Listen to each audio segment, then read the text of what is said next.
Part 3 and Part 4. Now look at Part 1. Part 1.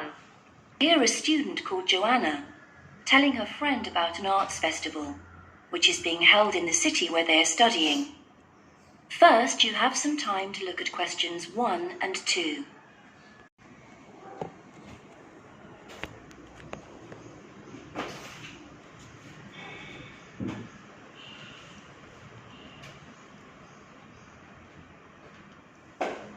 Now we shall begin. You should answer the questions as you listen, because you will not hear the recording a second time. Listen carefully and answer questions 1 and 2. Hi, Joanna. Where have you been? Hi, Dave. I had to go into college to return a DVD I'd borrowed from the library. Oh, right. But while I was there, I got some information about the City Arts Festival that starts next week. Oh, yeah? I saw a poster advertising it somewhere. Yeah, and I picked up this leaflet from the library. It gives you the website address. So as I was there, I logged on to get more information. Actually, although they've got the full programme of events fixed now, you can't book online, which seems strange. There's a number to phone, though. And are there student discounts? I guess so, but I didn't notice. Anyway, there are 3 things I'd like to see. An Italian film, a rock concert, and an art exhibition. Oh. The exhibition's free, and you don't need to book, so I'll definitely go to that. But I'm going to get tickets for the film in case they sell out. Good idea. You can always buy concert tickets at the door, because that's in a really big hall. Right. Listen to the rest of the conversation. You have some time to read questions 3 to 10 and answer questions 3 to 10. So, when does the festival actually start? Well, it's usually held the first week of October, but it's earlier this year for some reason. The opening night is September the 20th, and events go on till the end of the month. And have you got that phone number? Yeah, it's here. Look, it's 0967 990 776. Okay, I'll write it down. 0967 990 776. Thanks. I thought the local council made a profit from the festival, but it says here that there's a commercial sponsor. It's a local bank. I didn't know that. Neither did I. What other events have they got on? As well as the art exhibitions and stuff that's open every day, there are special events each day. Like on Monday, there's a musical in the City Hall. That's only £3.65 for students. I think I'll give that a miss. I've got football training on Mondays, but I'm free on Wednesday. There's a jazz band on then, and that's only £2.50 for students. Sounds good. Is that in the City Hall too? We could go. Well, I'm busy actually, but it's at the sports centre if you're interested. Oh, right. Thursday's the cheapest event, only £1.25 for students, and it's on in the library. Can you guess what it is? Probably the college choir. Actually, no. They've not been asked, apparently. Oh. No, it's a poetry evening. Isn't there any modern dance on anywhere? On Friday. That's at the college. It's quite expensive, though. £15 for adults and £12.75 for students. Yes, that is a lot. If I'm going to spend that much, I'd prefer to go out on Saturday. Yeah, me too. But on Saturday night, there isn't live music or a party or anything. Just the fireworks in the city park. And that's only £1.50. Yeah, that'd be good. 1. You now have half a minute to check your answers. Part 2. Part 2. You are going to hear a conversation between a student and a driving instructor. First, look at questions 11 to 14. Hello, I'm going to be your driving instructor today. Are you ready to begin? Hi, hope you don't mind. It's my first time driving a car. Of course not. That's my job. I teach people like you how to become a safe and responsible driver. So let's begin. Remember, the most important rule of driving: safety first. There are some steps to follow. First, you should put on your seatbelt. You should always remember to do that. In case of an accident or emergency, having a seatbelt on is of utmost importance. Okay, I have my seatbelt on. Now what should I do? Start the car. Good. Now make sure that the steering wheel is in the proper position and that your seat is not too far or not too close to the pedals. I'm all ready to go. Should I shift into first gear? Don't forget to put the parking brake down. You don't want to drive with that up. Oh yeah, I almost forgot. If I have the parking brake on, I won't be able to accelerate. Yes, that's right. Now put the car in reverse and slowly back out of the parking space. Good. Put the car in first gear. When should I shift? Is it better to shift slowly or quickly? You can shift whenever you feel is appropriate. This means shifting should occur smoothly. Do not shift too slowly or you will stall. Shifting too fast will waste gas. Shifting is simple. Just remember to shift smoothly. To shift, you will have to push the clutch and then push the gas pedal. Podcast continues. Look at questions 15 to 20.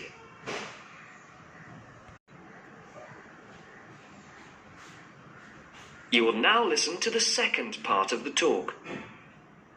Remember, smoothly is the key to good shifting. Like this? Yes, that's good. Now, keep it slow. Don't drive very fast just yet. Be sure to constantly check your mirrors for oncoming traffic. Always be aware of everything that is around you, including 3 important things. Remember these 3: people crossing the streets, other cars, and bicycles riding next to you. What should I do if I see a yellow light? Well, it's always better to brake instead of trying to run it. But if you're travelling at a speed where it's impossible to stop in time, then you should try to make it across the intersection. But remember, you should always try to stop. It's the safest way to avoid an accident. Even if I have to brake very suddenly? Yes, even if you have to brake suddenly.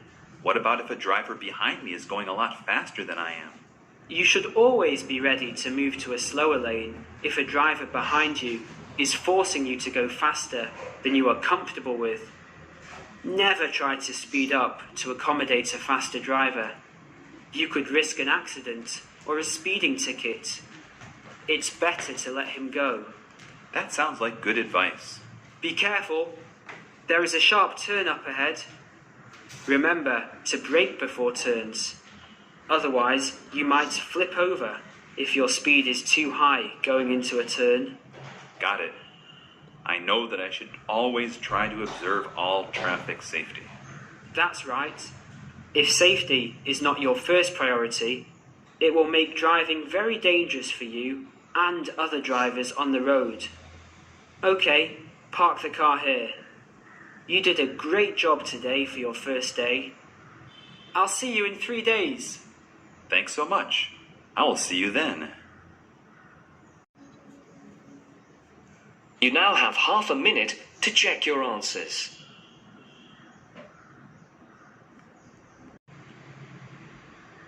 Now turns to part 3. Part 3. You will hear 2 undergraduates doing a research methods course. A girl called Leela and a boy called Jake having a seminar with their tutor. Now you have some time to look at questions 21 to 24. And answer questions 21 to 24. So the task I gave you both was to choose an article about a small-scale research project. Yes. You were then required to try to reproduce the research procedures in your own context, i.e. try it out for yourselves. Yeah, and that's what we've done. Great. So I'd like you to tell me a bit about the article and why you chose it. Well, the article's written by 2 university lecturers who had started using crosswords to help their students revise terminology for exams. And the crosswords were designed and set on computers. And we selected the article because, well, it seemed an accessible topic, even though we weren't familiar with the technique. You know, using IT to design crosswords for higher education. That's a good reason. So these lecturers wanted to see how well this innovation was received by their students. Yes. So how did you go about reproducing the research? Well, we drew up a list of terms from one of our own modules and designed a crossword for revising these terms. Then we asked our classmates to try out the crossword and give us feedback, their opinions on how they felt about using the technique. Was it easy to find participants? It wasn't easy at first, but then we convinced them that by taking part in the research, they were actually benefiting themselves by preparing for an exam, which is coming up later this term. And it worked. Good. So how did you find out what the students thought about doing the crosswords? A questionnaire. The original article used a 2-page long questionnaire. There were lots of excellent questions on it, but the whole section on difficulties using IT is now obsolete. Old-fashioned even though it had only been written a couple of years ago. So you designed a shorter version? Yeah. Then we sent it to the 40 students by email and got 28 replies. I was taken aback by the fact that everybody we talked to thought this was a good return. I mean, the responses were well written. People had taken a lot of care, but I was really disappointed with the low numbers. Yes, an important lesson to learn for an apprentice researcher. Yeah. Now you have some time to look at questions 25 to 30.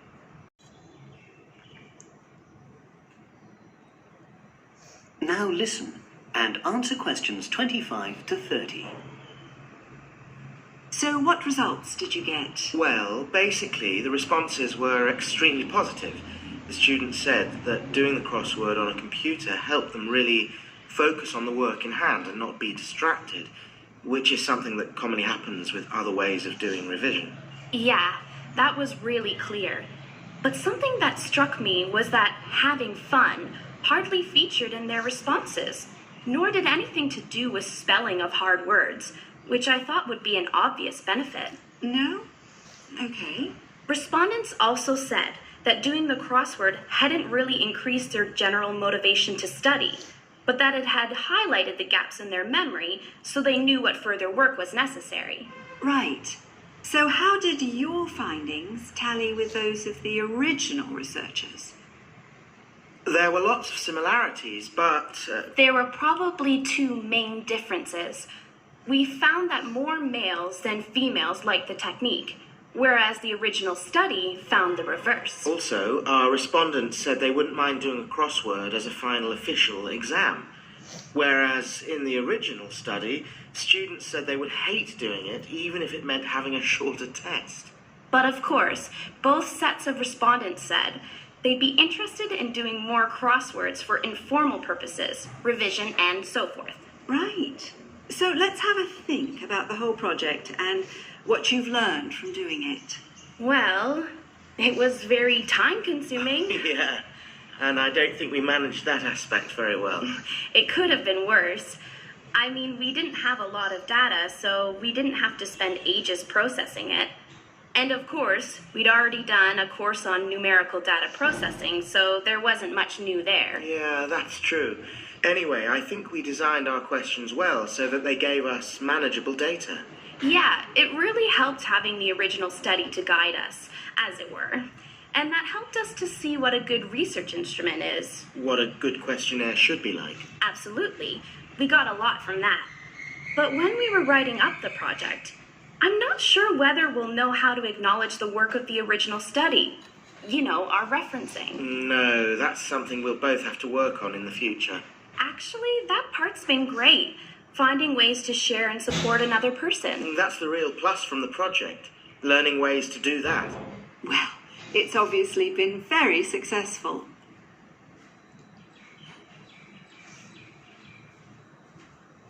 That is the end of part 3.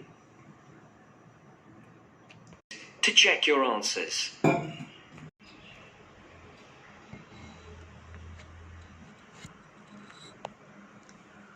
Preparing for the... Now turns to part 4. Part 4.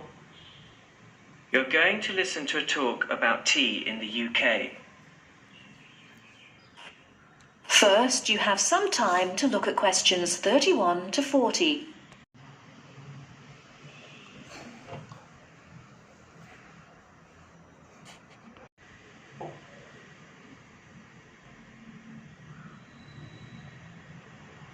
Now, listen carefully and answer questions 31 to 40.